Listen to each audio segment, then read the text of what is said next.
कहानी की शुरुआत 10 अप्रैल 2013 से होती है, जहां हमें रात के ठीक 3 बजे दुनिया की सबसे कीमती कैश वैन दिखाई जाती है। ये कीमती इसीलिए है क्योंकि ये वैन रात के गहरे सन्नाटे के बीच अपने कंटेनर में 36,000 करोड़ का कैश लेकर चल रही है। क्योंकि सुबह तक इन्हें ये सारा पैसा अमेरिका के फेडरल बैंक में जमा करना है, इसलिए इस कैश वैन में 4 गार्ड बैठे थे, 2 आगे और 2 पीछे।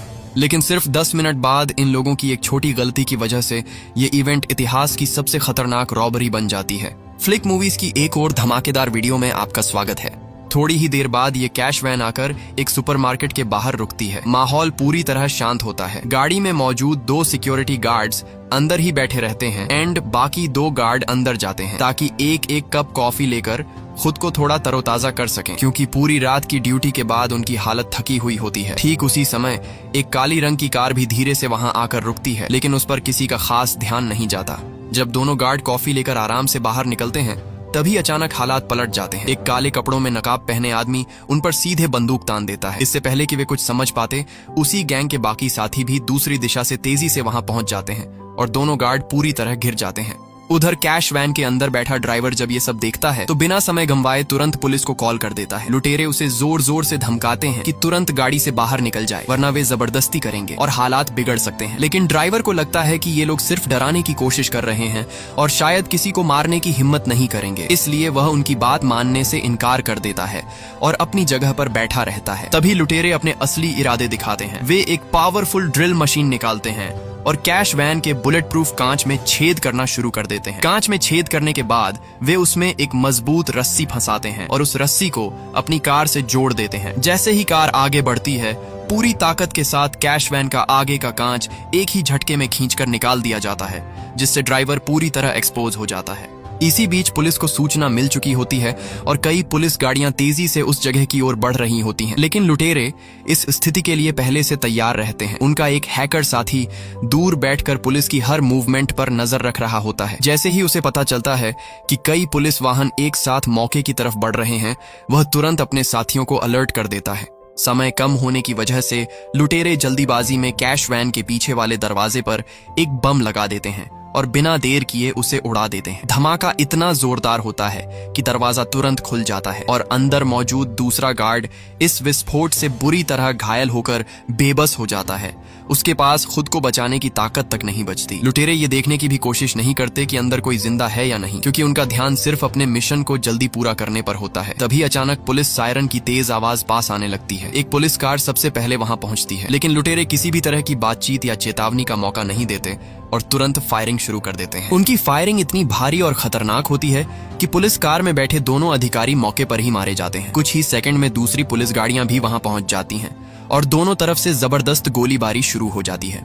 ये लुटेरे साफ तौर पर बहुत अच्छी ट्रेनिंग लिए हुए होते हैं। भले ही इस मुठभेड़ में उनका एक साथी मारा जाता है, लेकिन उनकी लड़ाई की क्षमता बेहद खतरनाक होती है। वे बिना घबराए लगातार जवाबी हमला करते हैं और पुलिस के कई लोगों को घायल कर देते हैं। हालात पूरी तरह युद्ध जैसे हो जाते हैं। अंत में जब वे वहां से निकलने का फैसला करते हैं तो जाते जाते एक स्मोक बम फेंकते हैं, जिससे चारों तरफ धुआं फैल जाता है और किसी को कुछ साफ दिखाई नहीं देता। इस मौके का फायदा उठाकर वे तेजी से कैश वैन और अपनी काली कार में बैठते हैं और वहां से फरार हो जाते हैं। इस दौरान और भी पुलिस गाड़ियां उस इलाके की तरफ बढ़ रही होती हैं, लेकिन उनका हैकर साथी लगातार उन्हें रास्ता दिखाता रहता है और पुलिस से बचने के लिए सही दिशा देता है। दोनों गाड़ियां तेजी से एयरपोर्ट के पास बने एक टनल में घुसती हैं। वहां से निकलने के बाद वे मेन रोड छोड़कर दूसरी तरफ मुड़ जाते हैं ताकि उनका पीछा करना और मुश्किल हो जाए। पूरी रात की भागदौड़ के बाद आखिरकार सुबह होने से पहले ही वे बिना किसी बड़े खतरे के एक पहले से तय किए गए गोदाम तक पहुंच जाते हैं।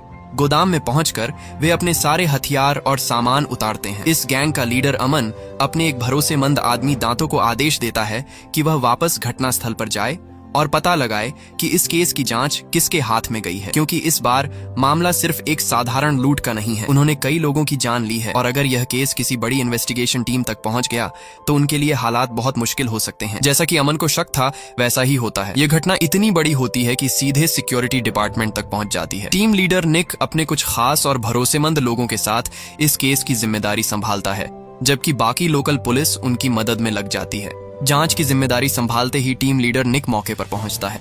उसके एक साथी उसे बताता है कि इस गोलीबारी में 4 लोगों की मौके पर ही मौत हो चुकी है और 6 लोग गंभीर हालत में अस्पताल में जिंदगी और मौत के बीच जूझ रहे हैं। निक आसपास के माहौल को ध्यान से देखता है और पूरे घटनास्थल का बारीकी से विश्लेषण करने लगता है। वह समझ जाता है कि ये कोई साधारण गैंग का काम नहीं है, बल्कि ये लोग अच्छी ट्रेनिंग लिए हुए हैं। लेकिन एक बात निक को लगातार परेशान कर रही होती है। इतनी बड़ी प्लानिंग और इतनी खतरनाक कार्रवाई के बावजूद उन्होंने जिस कैश वैन को लूटा वो खाली थी, उसमें कोई पैसा ही नहीं था। और सबसे अजीब बात ये थी कि सुपरमार्केट के मालिक को भी उन्होंने जिंदा छोड़ दिया, जबकि आमतौर पर ऐसे मामलों में गवाहों को खत्म कर दिया जाता है। ये सारी बातें इस केस को और ज्यादा उलझा देती हैं। इसी दौरान जब निक और उसकी टीम घटनास्थल की जांच कर रही होती है, तब दूर खड़ा दांतो एक मिड लॉन्ग रेंज कैमरे से उनकी तस्वीरें ले रहा होता है और बाद में ये तस्वीरें अमन तक पहुंचा देता है। जैसे ही अमन तस्वीरों में निक को देखता है, वह तुरंत इंटरनेट पर उसकी जानकारी निकालता है और उसे पता चलता है कि निक कोई आम पुलिस वाला नहीं है, बल्कि वो बड़े बड़े केस सुलझाने के लिए जाना जाता है। उसकी पहचान काफी मजबूत है। उधर दूसरी तरफ निक भी अपनी जांच शुरू कर देता है। वह समझ जाता है कि लुटेरों को कैश वैन की मूवमेंट और टाइमिंग के बारे में पहले से पूरी जानकारी थी और उन्होंने रास्ते में घात लगाकर हमला किया था, जिससे साफ है कि अंदर से कोई ना कोई उनकी मदद कर रहा था। और लॉस एंजल्स जैसे शहर में इतनी बड़ी गोलीबारी करने की हिम्मत हर किसी के बस की बात नहीं है, इसलिए शक की लिस्ट बहुत छोटी होती है। इसी लिस्ट में एक नाम अमन का भी आता है, जो करीब 8 महीने पहले ही जेल से पैरोल पर बाहर आया था। इस सुराग के आधार पर निक एक बार में पहुंचता है, जहां उसे एक वेटर मिलता है जिसका नाम डॉनी होता है और वही डॉनी अमन की गैंग के साथ जुड़ा हुआ होता है। निक चालाकी से उससे सवाल जवाब करने की कोशिश करता है, लेकिन डॉनी भी कम नहीं होता। वो सब समझते हुए भी अनजान बनने का नाटक करता है और कुछ भी साफ साफ नहीं बताता। उसे लगता है कि निक अब ज्यादा कुछ नहीं कर पाएगा और बात वहीं खत्म हो जाएगी। लेकिन असली खेल तो अभी बाकी होता है। जब डॉनी अपनी शिफ्ट खत्म करके बाहर निकलता है, तभी अचानक निक वहां पहुंच जाता है और बिना किसी चेतावनी के उसे इलेक्ट्रिक शॉकर से बेहोश कर देता है। जब डॉनी की आंख खुलती है तो वो खुद को एक अजीब से माहौल में पाता है। उसके आसपास कई लड़के लड़कियां होते हैं और ये पूरा माहौल किसी पुलिस स्टेशन जैसा बिल्कुल नहीं लगता, बल्कि किसी गुंडों के अड्डे जैसा लगता है। निक और उसकी टीम का रवैया भी बिल्कुल वैसा ही होता है जैसे कानून के दायरे से बाहर काम करने वाले लोग हों। डॉनी अब भी खुद को बचाने की कोशिश करता है और कुछ भी मानने से इनकार करता है, लेकिन निक सीधे उसके सामने एक फोटो रख देता है जिसमें वो और अमन एक साथ सड़क पर दिख रहे होते हैं। लेकिन डॉनी फिर भी जिद पर अड्डा रहता है और कोई जानकारी देने को तैयार नहीं होता। इस पर निक का सब्र टूट जाता है और वो बेहद क्रूर तरीके से उसका गला दबाकर उसे डराता है। हालात इतने खतरनाक हो जाते हैं कि डॉनी आखिरकार टूट जाता है और सच बोलने को तैयार हो जाता है। वो मान लेता है कि उसने पिछली रात की लूट में हिस्सा लिया था, लेकिन वो सिर्फ एक ड्राइवर था। उसे न तो कोई हथियार दिया गया था और न ही उसे ये बताया गया था कि असल में वो लोग एक खाली कैश वैन को क्यों लूट रहे हैं। उसे सिर्फ इतना पता था कि अमन और उसके साथी सभी रिटायर्ड मिलिट्री के लोग हैं। अमन को उसके ड्राइविंग स्किल के बारे में पता चला था, इसलिए उसने उसे बाहर से उठाकर अपने साथ जोड़ लिया और पैसे कमाने के लालच में डॉनी ने भी बिना ज्यादा सोचे इस काम के लिए हाँ कर दी। डॉनी जो कुछ जानता था वो सब बता देता है। इसके बाद निक उसे ज्यादा परेशान नहीं करता, लेकिन उससे एक नई शर्त रखता है। अब उसे पुलिस के लिए अंडरकवर काम करना होगा, यानी गैंग के बीच रहकर उनकी जानकारी देता रहेगा। डॉनी के पास कोई दूसरा विकल्प नहीं बचता, इसलिए वो मजबूरी में हाँ कर देता है। लेकिन अंदर ही अंदर उसे पता होता है कि अब वो दोनों तरफ से फंस चुका है। न तो वो गैंग को धोखा दे सकता है और न ही पुलिस से बच सकता है। अब उसके लिए हर कदम बहुत सोच समझकर रखना जरूरी हो गया था। डॉनी के पास अचानक अमन का फोन आता है और वह उसे तुरंत बाहर मिलने के लिए बुलाता है। जब दोनों मिलते हैं तो इस बार अमन उसे अपने अगले बड़े प्लान के बारे में बताता है। उसका नया निशाना एक साधारण बैंक नहीं, बल्कि एक ऐसा फेडरल बैंक होता है जो खास तौर पर बाकी बैंकों के पैसे को संभालने का काम करता है। अमन डॉनी को समझाता है कि अमेरिका में लगभग हर 48 मिनट में एक बैंक डकैती होती है, लेकिन यह फेडरल बैंक एक ऐसा बैंक है जिसे आज तक कोई लूट नहीं पाया है। इसकी सुरक्षा इतनी कड़ी है कि इसके आसपास की हर सड़क पर साउंड और इमेज डिटेक्शन सिस्टम लगे हुए हैं। जैसे ही कोई व्यक्ति बैंक के अंदर कदम रखता है, सेंट्रल सिक्योरिटी सिस्टम तुरंत उसकी पूरी जानकारी स्कैन कर लेता है। यहाँ तक कि अगर उस पर कोई पुराना जुर्माना भी बकाया है तो वो भी सामने आ जाता है। अमन आगे बताता है कि बैंक का असली काम नीचे के फ्लोर पर होता है, जहां कैश वैन आकर पैसे के बॉक्स उतारती हैं। बैंक के अंदर अरबों डॉलर की नकदी मौजूद होती है और हर एक नोट का सीरियल नंबर रिकॉर्ड में दर्ज होता है। जब दूसरे बैंकों से पैसे यहाँ लाए जाते हैं तो सबसे पहले उनकी गिनती होती है, फिर नए और पुराने नोट अलग किए जाते हैं। पुराने नोटों के सीरियल नंबर डेटाबेस से हटा दिए जाते हैं और फिर उन्हें मशीनों से पीस कर खत्म कर दिया जाता है। हर दिन करीब 300 मिलियन डॉलर के पुराने नोट पाउडर बना दिए जाते हैं और फिर एक कचरा कंपनी उन्हें उठाकर ले जाती है।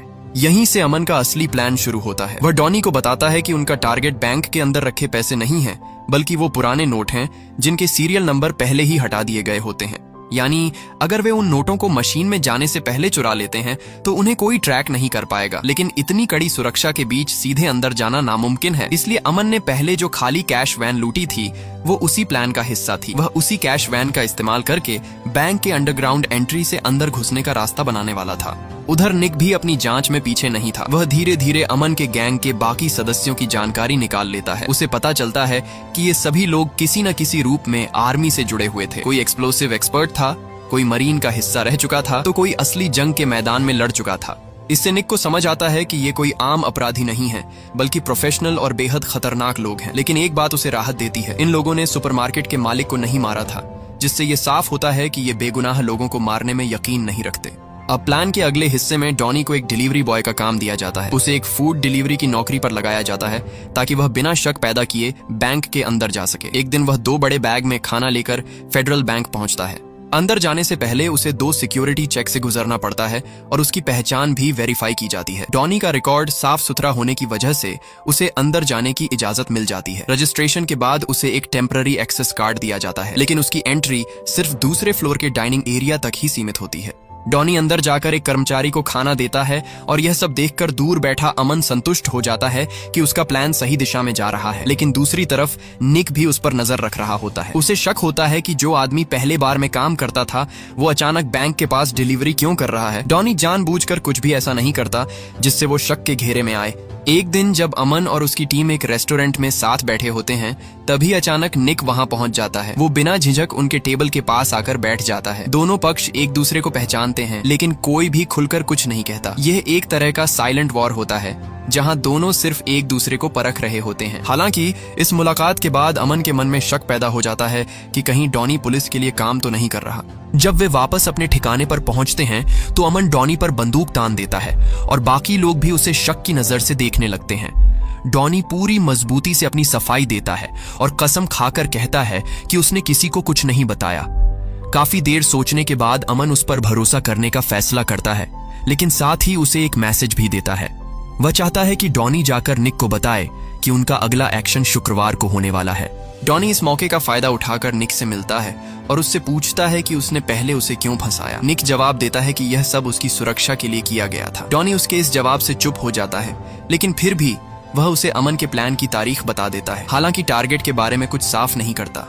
उसी रात निक एक बार में जाता है जहां एक डांसर उससे बात करने आती है और दोनों के बीच नजदीकियां बढ़ जाती हैं। लेकिन अगली सुबह कहानी में एक अजीब मोड़ आता है। जब अमन अपने घर पहुंचता है तो उसकी गर्लफ्रेंड घबराई हुई हालत में कमरे की तरफ भागती है और कुछ ही देर में निक भी बिना कपड़ों के वहां से बाहर निकलता है। दोनों की नजरें मिलती हैं। माहौल बेहद अजीब हो जाता है, लेकिन अमन गुस्सा करने के बजाय खुद को शांत रखता है और ऐसे निकल जाता है जैसे कुछ हुआ ही ना हो। आखिरकार वह दिन आ जाता है जब इस बड़े प्लान को अंजाम देना होता है। शुरुआत में अमन का इरादा फेडरल बैंक को टारगेट करने का ही था, लेकिन आखिरी समय पर वह अपना प्लान बदल देता है। इस बार वह खुद डॉनी को एक बंदूक देता है और सख्त लहजे में चेतावनी देता है कि जब तक बहुत ज्यादा मजबूरी ना हो वह गोली नहीं चलाएगा। दूसरी तरफ निक भी पूरी तैयारी में लगा हुआ होता है। हालांकि डॉनी ने उसे असली टारगेट के बारे में नहीं बताया होता, लेकिन निक को पूरा यकीन होता है कि अमन इतना बड़ा रिस्क लेकर फेडरल बैंक पर हमला नहीं करेगा।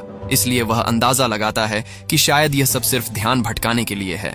उसे ज्यादा भरोसा अमन की गर्लफ्रेंड से मिली जानकारी पर होता है, जिसके आधार पर वह अपनी टीम के साथ एक दूसरे बैंक के पास पहले से ही घात लगाकर बैठ जाता है। कुछ ही देर बाद एक संदिग्ध गाड़ी वहां पहुंचती है, जिससे पूरी तरह हथियारों से लैस नकाबपोश लोग बाहर निकलते हैं। निक उन्हें तुरंत पकड़ने की बजाय इंतजार करता है ताकि वे रंगे हाथों पकड़े जा सकें। जैसे ही 4 लुटेरे बैंक के अंदर घुसते हैं, वे सबसे पहले सिक्योरिटी गार्ड्स को काबू में कर लेते हैं और बंदूक के दम पर सभी कर्मचारियों और ग्राहकों को एक जगह इकट्ठा कर देते हैं। इसके बाद वे बैंक के सभी कैमरों को तोड़ देते हैं ताकि कोई रिकॉर्डिंग न हो सके। बैंक मैनेजर समेत सभी लोगों को हॉल में बैठा दिया जाता है। अमन सबको साफ साफ कहता है कि अगर वे लोग शांति से उनकी बात मानेंगे तो किसी को नुकसान नहीं होगा, इसके बाद सभी के मोबाइल फोन छीन लिए जाते हैं, उनके हाथ बांध दिए जाते हैं और बाहर की तरफ देखने वाले सभी रास्तों को बंद कर दिया जाता है। फिर अमन बैंक मैनेजर को अलग ले जाकर उससे एक अजीब काम करवाता है। वह उसे पुलिस को फोन करने के लिए कहता है। यह बात खुद मैनेजर को भी अजीब लगती है, क्योंकि आमतौर पर लुटेरे पुलिस से बचना चाहते हैं, लेकिन यहाँ उल्टा हो रहा था। फोन पर अमन पुलिस से मांग करता है कि 1 घंटे के अंदर उन्हें $10 मिलियन कैश और एक फ्यूल से भरा हुआ हेलीकॉप्टर दिया जाए, नहीं तो हर 1 घंटे में एक एक करके बंधकों को मार दिया जाएगा। साथ ही वह चेतावनी देता है कि अगर पुलिस ने कोई चालाकी दिखाने की कोशिश की तो वे तुरंत किसी को भी मार सकते हैं। मजबूर होकर मैनेजर वही करता है जो उससे कहा जाता है। बाहर खड़ा निक यह सब सुनकर हैरान रह जाता है। वह सोच रहा था कि इस बार वह अमन को चौंका देगा, लेकिन उल्टा अमन ने ही उसे एक कदम पीछे कर दिया था। कुछ ही देर में आसपास की पुलिस भी वहां पहुंच जाती है, लेकिन निक उन्हें रोक देता है और बताता है कि वह पिछले कई हफ्तों से इस गैंग का पीछा कर रहा है और अब वह बिना सोचे समझे कोई गलती नहीं करना चाहता। अंदर अमन के लोग एक बड़ा बैग लेकर बैंक के वॉल्ट की तरफ जाते हैं और मैनेजर से उसे खुलवाते हैं। हालांकि उन्होंने पहले कहा था कि उन्हें कोई नेगोशिएटर नहीं चाहिए, लेकिन पुलिस अपनी तरफ से बातचीत शुरू करने की कोशिश करती है। इस पर अमन गुस्सा हो जाता है और बिना ज्यादा बहस किए एक बंधक को पकड़ लेता है। वह आदमी समझ जाता है कि अब उसका बचना मुश्किल है। वह बार बार अपनी जान की भीख मांगता है, लेकिन अमन उसे गोली मार देता है। इस घटना के बाद बाहर खड़ा निक गुस्से से भर जाता है। अब पुलिस भी इस मामले को हल्के में नहीं लेती और पूरी गंभीरता से काम करने लगती है। वे अमन को बताते हैं कि उसकी मांगी हुई चीजें पहुंचने में 90 मिनट लगेंगे। अमन इस बात से संतुष्ट हो जाता है। इसी बीच स्पेशल फोर्स की टीम भी वहां पहुंच जाती है और पूरे बैंक को चारों तरफ से घेर लिया जाता है। लेकिन हैरानी की बात यह होती है कि इतनी टाइट सिक्योरिटी के बावजूद अमन बिल्कुल भी घबराया हुआ नहीं लगता। उल्टा वह आराम से निक को फोन करता है और उससे बात करता है। उसकी यह शांति निक को और ज्यादा परेशान कर देती है, क्योंकि उसे समझ नहीं आता कि इतनी मुश्किल स्थिति में भी अमन इतना कॉन्फिडेंट क्यों है। इसी दौरान जब बाहर पुलिस रेस्क्यू प्लान बना रही होती है, अंदर अमन का एक साथी चुपचाप बैंक के अंदर अलग अलग जगहों पर बम सेट कर चुका होता है। अचानक जोरदार धमाका होता है, जिससे बाहर खड़े सभी लोग कुछ पल के लिए समझ ही नहीं पाते कि आखिर हुआ क्या है। किसी को समझ नहीं आता कि लुटेरे खुद ही बैंक को क्यों उड़ा रहे हैं। असल में यह सब सिर्फ एक चाल होती है। अमन का असली निशाना वही फेडरल बैंक होता है। उसका हैकर साथी कई दिनों से उस बैंक के अंदर की बातचीत सुन रहा होता है और उसे पता चलता है कि उसी दिन दोपहर 3 बजे एक बड़ी रकम दूसरे बैंक से फेडरल बैंक में ट्रांसफर होने वाली है। उधर निक धमाके के बाद बैंक के नक्शे और शहर की प्लानिंग को ध्यान से देखने लगता है। तभी उसे एक बहुत जरूरी चीज का पता चलता है। उस बैंक के नीचे से एक सीवर पाइपलाइन गुजरती है और फिर उसे तुरंत समझ आ जाता है कि अमन और उसकी टीम इस धमाके का इस्तेमाल करके पहले ही वहां से भाग चुके हैं। निक को यकीन हो जाता है कि लुटेरे अब यहाँ नहीं हैं। वह बाकी सबकी बातों को नजरअंदाज करके अकेले ही बैंक के अंदर घुस जाता है। उसके साथी उसे पागल समझते हैं, लेकिन उसके करीबी लोग जानते हैं कि वह कुछ सोचकर ही ऐसा कर रहा है। अंदर जाकर वह देखता है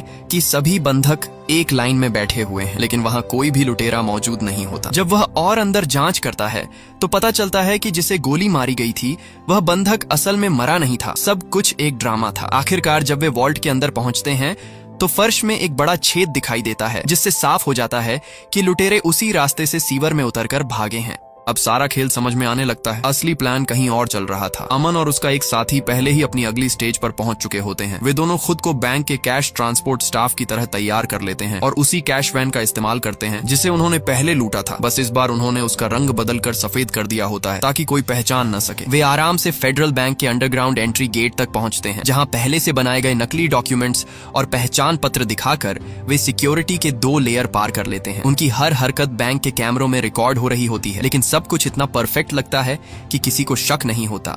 वहां मौजूद स्टाफ के सामने वे बिल्कुल प्रोफेशनल तरीके से बिहेव करते हैं, जैसे वे रोज का काम कर रहे हों। वे पैसे के बॉक्स उतारते हैं जिनमें वही नकदी होती है जो उन्होंने पहले स्टेडियम से लूटी थी। नियम के अनुसार इन बॉक्स को बैंक के अंदर गिनती के लिए भेजा जाता है और उसी दौरान अमन और उसका साथी एक वेटिंग रूम में बैठा दिए जाते हैं ताकि प्रक्रिया पूरी होने के बाद वे वापस जाकर बॉक्स ले सकें। दूसरी तरफ निक अब तक सीवर के रास्ते का पता लगा चुका होता है और उसे समझ आ जाता है कि अमन की असली मंजिल यही फेडरल बैंक है। वह तुरंत अपनी टीम को लेकर उसी दिशा में बढ़ने लगता है। लेकिन अमन का प्लान और भी ज्यादा चालाक होता है। उन पैसों के बॉक्स के अंदर असल में सिर्फ कैश नहीं होता, बल्कि उन्हीं में छिपा होता है डॉनी। जैसे ही सही समय आता है, अमन का दूसरा साथी दातो, जो पहले से बैंक की पावर सप्लाई एरिया में पहुंच चुका होता है, अचानक मुख्य बिजली काट देता है। बैंक में तुरंत इमरजेंसी पावर तो चालू हो जाती है, लेकिन उससे जुड़े सारे नेटवर्क डिवाइस जैसे कैश काउंटिंग मशीन और श्रेडिंग सिस्टम कुछ समय के लिए बंद हो जाते हैं। नियम के अनुसार ऐसी स्थिति में अंदर के सभी कर्मचारियों को बाहर निकलना होता है, लेकिन अमन और उसका साथी वेटिंग एरिया में होने की वजह से वहीं रुक जाते हैं। उसी समय अमन डॉनी को एक्टिव होने का सिग्नल देता है। डॉनी, जो अभी तक एक कैश बॉक्स के अंदर छिपा हुआ था, बाहर निकलता है। उसने डिलीवरी बॉय की यूनिफॉर्म पहन रखी होती है ताकि अगर कोई देख भी ले तो शक न हो। वह तुरंत अपने पास रखा एक इलेक्ट्रोमैग्नेटिक डिवाइस चालू करता है, जिससे उस कमरे के कैमरे और मोशन सेंसर कुछ समय के लिए पूरी तरह बंद हो जाते हैं। अब उसके पास बहुत कम समय होता है, इसलिए वह बिना एक सेकंड गंवाए काम में लग जाता है। वह उन पुराने नोटों को बड़े बड़े काले बैग में भरना शुरू करता है, जिनके सीरियल नंबर पहले ही सिस्टम से हटाए जा चुके होते हैं। यही वो पैसा होता है जिसे कोई ट्रैक नहीं कर सकता। वह एक के बाद एक कई बैग भरता है और फिर उन बैग्स को उसी मशीन के आउटलेट से नीचे फेंक देता है, जहां से आमतौर पर कटा हुआ कचरा बाहर जाता है। नीचे पहले से खड़ी कचरा गाड़ी में ये सारे बैग गिरते जाते हैं। कुछ ही मिनटों में वह दर्जनों बैग भर देता है और अपना काम पूरा कर लेता है। फिर वह अपना इलेक्ट्रोमैग्नेटिक डिवाइस भी उन्हीं बैग्स में छिपा देता है ताकि कोई सबूत न बचे।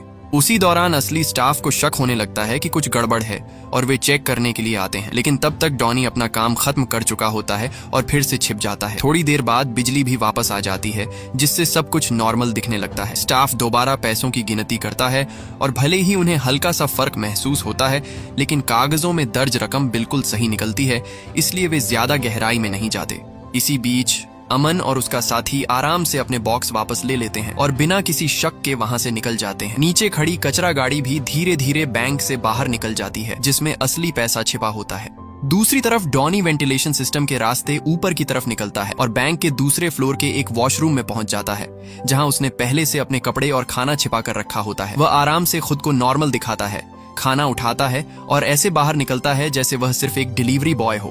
बाहर मौजूद सिक्योरिटी को थोड़ा अजीब लगता है, क्योंकि उसकी एंट्री का रिकॉर्ड ठीक से नहीं मिलता, लेकिन उसके पास कोई सामान नहीं होता और वह सामान्य दिखता है, इसलिए वे उसे जाने देते हैं। उधर बैंक के अंदर सब कुछ सामान्य दिख रहा होता है, लेकिन असल में करोड़ों डॉलर का खेल खेला जा चुका होता है। अब अमन और उसकी टीम बैंक से निकलकर कचरा गाड़ी का पीछा करते हैं। उनका प्लान होता है कि सही जगह पर गाड़ी रोककर सारा पैसा निकाल लें, लेकिन उन्हें नहीं पता होता कि असली खेल उनके साथ ही खेला जा चुका है। वे गाड़ी को रुकवाते हैं, ड्राइवर को धमकाकर नीचे उतारते हैं और तुरंत काम में लग जाते हैं। लेकिन जैसे ही वे बैग्स निकालने की तैयारी कर रहे होते हैं, उसी वक्त डॉनी की तरफ से कुछ हलचल होने लगती है। दरअसल डॉनी को पहले ही पकड़ लिया गया होता है और निक उसे जबरदस्ती सच उगलवाने की कोशिश कर रहा होता है। डॉनी को बुरी तरह दबाव में लेकर आखिरकार उससे निकलवाया जाता है कि अमन अगला कदम कहां लेने वाला है। वह कचरा डंपिंग एरिया की लोकेशन बता देता है। इसी बीच अमन के हैकर साथी का भी फोन आता है, जो पूछता है कि अब उसे कहां आना चाहिए ताकि वह भी उनके साथ जुड़ सके। लेकिन अमन इस बार उसे साफ जवाब नहीं देता, क्योंकि अब वह पैसे को किसी के साथ शेयर नहीं करना चाहता था। यह साफ दिखाता है कि अब गैंग के अंदर भी भरोसा पूरी तरह खत्म हो चुका है। उधर अमन के साथी तेजी से कचरा गाड़ी से बैग्स निकालने लगते हैं। वे अपने नकली कपड़े और पहचान के सारे निशान भी वहीं खत्म कर देते हैं ताकि कोई सबूत न बचे। सब कुछ प्लान के मुताबिक ही चल रहा होता है, लेकिन तभी निक अपनी टीम के साथ वहां पहुंचने के लिए तेजी से बढ़ रहा होता है। कुछ ही देर में दोनों तरफ आमना सामना हो जाता है। अब हालात पूरी तरह बेकाबू हो जाते हैं। सड़क पर ट्रैफिक जाम लगा होता है, जिससे अमन और उसके साथियों के पास भागने का कोई साफ रास्ता नहीं बचता। मजबूरी में वे सभी अपने हथियार निकाल लेते हैं और फुल बैटल मोड में आ जाते हैं। दूसरी तरफ निक भी इस मौके को हाथ से जाने नहीं देना चाहता। वह अपने लोगों को साफ आदेश देता है कि किसी भी कीमत पर उन्हें रोका जाए। इसके बाद शुरू होती है एक बेहद खतरनाक और जबरदस्त गोलीबारी, जहाँ दोनों तरफ के लोग प्रोफेशनल फाइटर्स की तरह लड़ रहे होते हैं। गोलियां लगातार चल रही होती हैं, गाड़ियां टूट रही होती हैं और आम लोग डर के मारे इधर उधर भाग रहे होते हैं। इस मुठभेड़ में अमन का एक करीबी साथी मारा जाता है, जबकि निक की टीम का भी एक आदमी जान गंवा देता है और दूसरा बुरी तरह घायल हो जाता है। हालात और खराब होते जाते हैं। अमन और उसका एक आखिरी साथी बचते हैं और वे भागने की कोशिश करते हैं, लेकिन निक की टीम उन्हें चारों तरफ से घेर लेती है। भागते वक्त अमन का साथी भी मारा जाता है और अब मैदान में सिर्फ अमन बचता है। निक उसके पीछे पीछे लगातार दबाव बनाए रखता है। अमन एक हल्की मशीन गन लेकर जवाबी फायर करता है, लेकिन हालात उसके खिलाफ होते जाते हैं। आखिरकार वह एक ऐसी जगह पहुंच जाता है जहां आगे निकलने का कोई रास्ता नहीं होता। निक धीरे धीरे उसे चारों तरफ से घेर लेता है। दोनों आमने सामने आ जाते हैं। अमन अपनी पूरी ताकत के साथ आखिरी बार फायर करता है, लेकिन उसकी गोलियां खत्म हो जाती हैं। अब उसके पास कोई रास्ता नहीं बचता। निक भी समझ जाता है कि अमन के पास अब कुछ नहीं है, लेकिन अमन हार मानने को तैयार नहीं होता। वह खाली बंदूक ही निक की तरफ तान देता है, जैसे वह चाहता हो कि निक उसे गोली मार दे और उसका अंत यहीं हो जाए। निक बिना देर किए उसे गोली मार देता है और इस तरह इस पूरी खतरनाक गैंग का अंत हो जाता है। मुठभेड़ खत्म होने के बाद पुलिस पूरे इलाके को अपने कंट्रोल में ले लेती है, लेकिन जब निक वापस अपनी गाड़ी के पास पहुंचता है तो उसे एक और झटका लगता है। डॉनी, जिसे उसने गाड़ी में बंद करके रखा था, वह वहां से गायब हो चुका होता है। किसी को समझ नहीं आता कि वह कैसे भाग निकला, और जब वे कचरा गाड़ी से निकाले गए पैसों की जांच करते हैं तो सबके होश उड़ जाते हैं। उन बैग्स में असली पैसा नहीं बल्कि सिर्फ कटा हुआ कागज और बेकार टुकड़े होते हैं। असली पैसा तो कहीं और ही जा चुका होता है। अब धीरे धीरे पूरी सच्चाई सामने आती है। दरअसल इस पूरे प्लान का असली मास्टरमाइंड अमन नहीं बल्कि डॉनी था। उसने बहुत पहले से यह सब सेट कर रखा था। वह जिस बार में काम करता था वहां अक्सर फेडरल बैंक के कर्मचारी आते थे और वहीं से उसने धीरे धीरे सारी जानकारी इकट्ठा की थी। उसने अमन को सिर्फ एक मोहरे की तरह इस्तेमाल किया था ताकि पूरा शक उसी पर जाए। यहाँ तक कि कचरा गाड़ी का ड्राइवर भी पहले से उसका आदमी था, जिसने सही समय पर गाड़ी बदल दी और असली पैसे को दूसरी दिशा में भेज दिया। अमन और उसकी टीम को आखिर तक यह समझ ही नहीं आया कि उनके साथ असली खेल खेला जा चुका है।